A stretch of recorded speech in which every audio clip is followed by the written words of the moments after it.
this week's top story. If you see a Nazi, punch a Nazi. Fucking A. Already with this shit.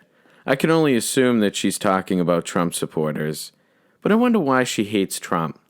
I bet it's because he breeds violence and that his policies are threatening to human life. But I'm going to sit on my platform and call an entire side of the political discussion Nazis because I lack any type of intellect, and tell everyone to punch them. You fucking hypocrite. The internet has been abuzz the past few weeks about this video of famed white supremacist douchebag Richard Spencer getting punched and then proceeding to cry like a baby-ass wimp boy while being interviewed about his idiotic cartoon frog pen. It's Pepe's become kind of a symbol. Yay for violence. Unless it's against us, then you're a hateful, spiteful, woman-hating Trump supporter. Some people took it upon themselves to write think piece after think piece about the ethics of Nazi punching.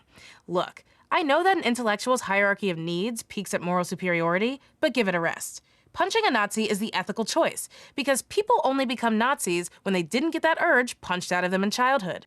But Akilah, wasn't there this thing? Oh God, I can't remember. I don't think I've opened up a history book just like you. It was this thing called, World War II. I know it's fun to do the mental gymnastics of deciding whether or not Plato or Socrates or Jaden Smith or whoever else in your Philosophy 101 text would agree with your logical conclusion that punching Nazis is bad because violence is not the answer, but no one cares. You are under no obligation to hear a Nazi out. But Akilah, what if they aren't actually Nazis?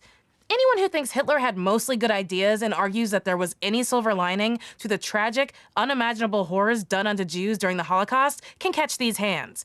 Half the reason the Holocaust went unchecked for as long as it did was because of this lamentable desire for social loafing, where they'd rather be polite or peaceful to monsters instead of shutting them down forcefully. 1945. That's when the Nazis were forcefully shut down, as you would say. That term doesn't exist anymore. Unless it's in your liberal, tiny little mind. Yeah, then I guess it does. But not correctly. I don't see anyone grabbing a Jew off the street and chopping his heads off, throwing them in a gas chamber. All I see is people being called that term simply because they have views that oppose your own. But that's how the liberal media works, and that's fine. That's their right. It's free speech. It's a free country. But use the term correctly. Don't put that on someone that is simply going against the grain, simply going against your views. It's wrong. It's terrible. It's stupid. You're stupid.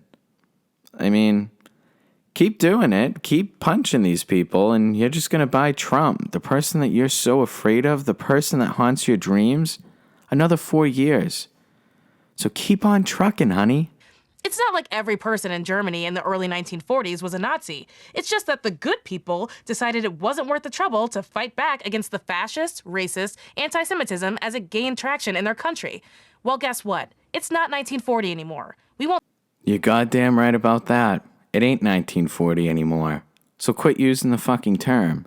And number two, you're goddamn right not all Germans were bad people. Just like not all Trump supporters are bad people.